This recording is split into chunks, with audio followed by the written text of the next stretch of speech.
Thank you all for coming today. You know, no one has time to take half of their day to sort of spend some time with a new book and meet new friends, and the fact that you guys did that is something that we are very grateful for and really happy to see you here.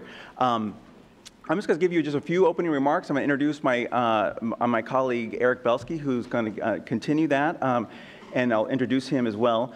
But I wanted to sort of start by saying that I think we did some surveys ahead of time, and I think almost more than 3/4 of you have said that you wanted to do some kind of a pay for success project going forward. And we've done 2 of these events so far, and you are now part of our research group. I really encourage you to fill out the survey that you're going to get at the end of the event. Your colleagues who did those surveys ahead of time, or in the last 2 events rather, I'm going to try to talk and put in all of my codes here at the same time, so just bear with me. But what's interesting is when we surveyed the people who've come to this conference before, and again, large numbers wanted to do some kind of pay for success effort. And what we found is that we asked people what were the barriers to that, and pretty much everyone blamed the funders. So the funders are always in the doghouse. But then the funders blamed the community-based organizations and the service providers of not having the capacity, that they didn't have a data collection capability, these, that, and the other thing. The government people distrusted the funders and the community benefit organizations. So what we found was like a really interesting, everyone was pointing the finger to somebody else, right? And so one of the things that's very exciting about this event is you are sitting next to a funder or someone from government or a service provider, and you need to get as many business cards as you possibly can, and you need to talk to as many people as you possibly can today, because the trick is to overcome some of that the barriers we have in our understanding, in our cultures, in our language, and that's really what a lot of today is about. So I hope you have the opportunity to do that.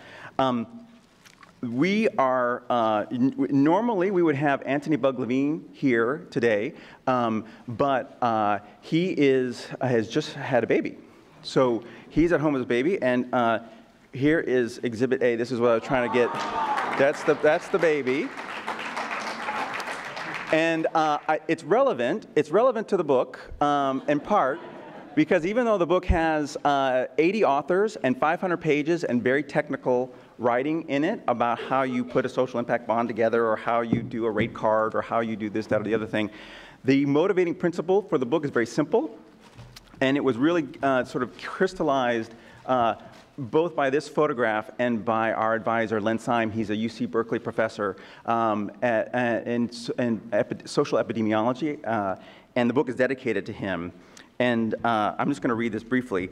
Len once said, after 60 years of studying the statistical and epidemiological models that predicted health, he noticed something unmistakable.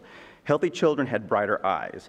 In other words, bright eyes were as powerful a predictor of future health as all the high-powered science. Only when faced with mounting challenges did that brightness fade and disease creep in.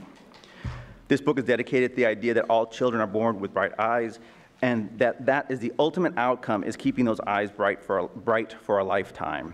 That outcome requires new ways of orienting our social systems, including new business models and new financing techniques, which are described in detail in the following pages.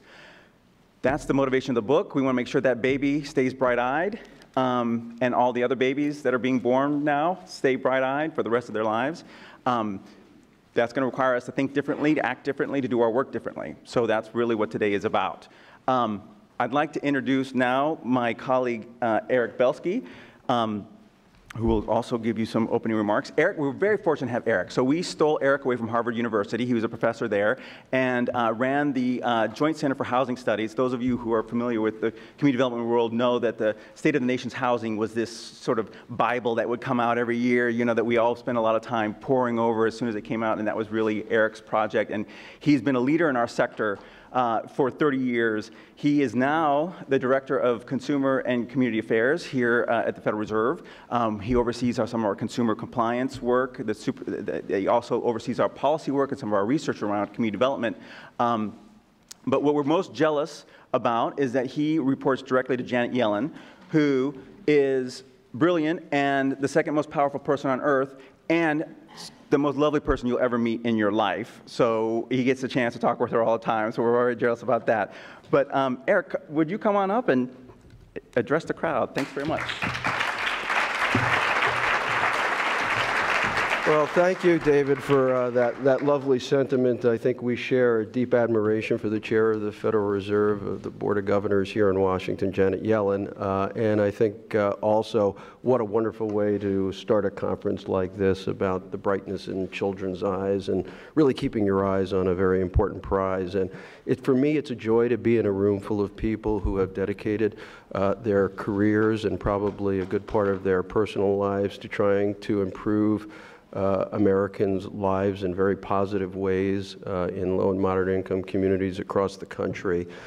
What I thought I'd do today is just very briefly tell you, I think, what you already know about the incredible book that is here before you. I gather there was some sweat as to whether it would arrive in time, but it has. And David said something very important about the book, which is that it's got 80 authors.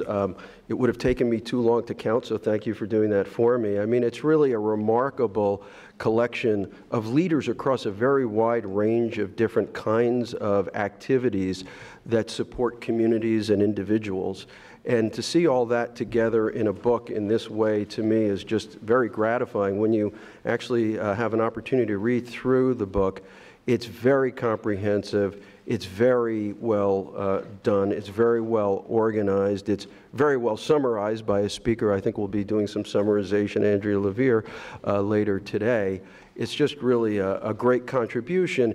And what it does really is it not only traces the history and evolution of an outcomes-based approach to investing in results and investing in what matters, but in addition to doing that, it focuses on what is happening today and provides a wide range of examples of what's going on today across, as I said, a wide range of disciplines, and also the very encouraging sign of a convergence in more and more of those disciplines and those types of activities and providers and real estate, people working in real estate, people working in health, people working in job training, banding together to try to produce these kinds of outcomes. And I just think that's remarkably important. And it also does, I think, a fair job, although there's clearly a certain amount of enthusiasm on the part of the people who participated in the project, to look at where we are in a light that tries to understand what we think is developing in a positive direction, what we think are some of the challenges in where we're headed. And I think that's really the sign of a great book that's well-rounded and balanced. It's one of the things that attracted probably many of us who work at the Federal Reserve, because that's kind of our trademark. And the fact that it's evidence-based also is our trademark. So I'd say a couple of very quick things about why community development matters to the Federal Reserve. And the first and most obvious one is that community development contributes and should be contributing to economic growth in the United States, which is something that the Federal Reserve, of course, takes very seriously given its central banking responsibilities. The second is that the Fed has supervisory and regulatory responsibilities along with the FDIC and the OCC for the Community Reinvestment Act, which provides places an affirmative obligation on banks to meet the banking needs of the communities they serve, including low and moderate income communities. And because the work that you're doing is in those communities and affects low and moderate income households, it's of great interest to us that that work continue and that it be done well and achieve results. The third, which is really related to both of the first two, is that investments that effectively promote community development create a virtuous cycle. Effective investment leads to safer and sounder lending conditions for lending and investment in low and moderate income communities, which makes banks in turn more willing to lend so that they can better meet demands in those communities. And then on top of that, as they do that, it leads to increases in incomes, property values, asset holdings, financial resilience, and the health of residents, and also the financial positions and resilience of businesses. So, getting this right just has so many ramifications, not only for the individuals involved, but the ability to get to the scale that I think everybody in this room would really like to see this work move.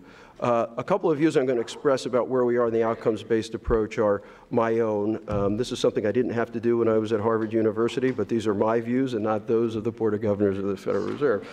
An outcome-based approach has many advantages. First, it brings a welcome focus on tackling the multidimensional challenges and causes of problems and investing in sustainable solutions to them. This multidimensional aspect to many of the outcomes we're trying to address and bring about is critically important, as is this notion of sustainable solutions. And I have, in my housing work, seen what happens when you focus on a metric that doesn't factor in the long-term sustainability of what you're trying to achieve. And that example would be the push and press towards home ownership with not enough attention paid to the conditions under which people were becoming homeowners and whether they could sustain that home ownership. So that's really very critical. I'm going to go through things very quickly, but they're really very, very meaningful and weighty in my view. Second is it demands that each of us think more concretely about the outcomes we are aiming to achieve related to that last point through our community development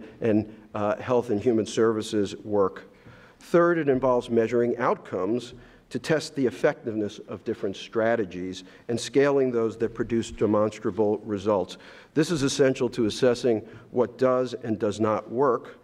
When funding is structured to encourage innovation and tolerate failures, which is saying a lot of funders are not interested in tolerating failures, but we're seeing some step up.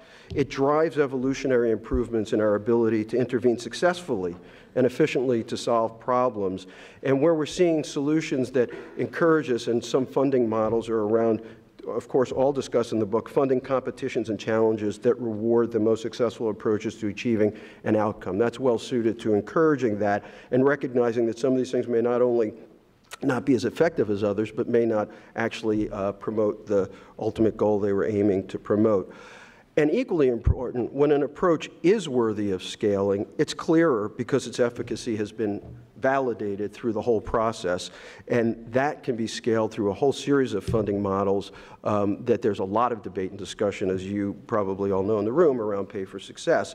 But that's a way that when something is clear and there is a path, that potentially you can pull forward funding and reach scale sooner and more quickly, and proof of concept in different contexts and places than maybe it started. The effort to organize our work around sustainable outcomes, though, is challenging. So I want to go through a couple of challenges. One, it challenges all of us to identify and address the root causes of problems, as well as to produce the necessary conditions to create lasting solutions for individuals and communities. This effort to try to really understand what's causing things, and very often, as I said, they're multidimensional causes, really is a very effective way to try to get better and better at achieving these outcomes. Two, it often challenges providers to coordinate with each other to undertake those kinds of multidimensional interventions. And you see many, many, many, many examples of this going really well, and probably some of you are saying, well, it didn't feel so well as it was starting out, but yes, probably ended in the right place. But I think increasingly we're seeing it, and increasingly it's going well. It, of course, challenges funders to be patient enough to invest in outcomes that take time to achieve. Four, it challenges funders and providers to agree on measures of success and on how to fund capacity building, which David mentioned, to try to help those organizations that it would be beneficial to help them think through with funders what are proper success measures. And fifth, and maybe the most challenging, is all of us have to set realistic expectations about success. I don't think being Pollyannish in this is productive. In fact, it can be counterproductive if people are stretching towards goals that really are going to be difficult to achieve, and certainly payouts depend on them. That's going to have potentially negative ramifications. So there are some risks in all of this, that funders and providers will have unrealistic goals of attainable levels of success going in. And so expectations really have to be set in light of the very significant challenges that often are standing in the way of where we are today and the results we want. And another risk is that the progress will be impeded by government programs that tend to be siloed and have their own rules. And so it still remains to be seen how interoperable those will be, and many efforts to date to try to lower the barriers have have been tried and some have been successful, but there haven't been that many initiatives in that way. And then I would say the final one is that funders will, in fact, shy away from things that where success and outcomes are not assured, but innovation and new approaches are needed, or that take a long time to be able to actually demonstrate that you've gotten the outcome that you want. But to me, the reasons for focusing on an outcomes-based approach are really compelling, and they're worthy of the challenges that must be overcome and risks that we'll need to manage to get there. And I do think that in a world of scarce resources, it really is important to get to the outcomes that we need, and in a world in which it's important for funders and providers to be on the same page, that clarity and reasonableness around success measures is going to matter kind of equally to where we head with all of this. So again, to everyone in the room who's really working towards a common goal, even though you may have very different aspects of that goal that you're working on, if you take the goal that David said, I think we're just really thrilled to have a book like this, thrilled that the San Francisco Federal Reserve partnered with its partners to do this, and really delighted to see such a large turnout for this event. I'll turn it back to Dave. Thank you.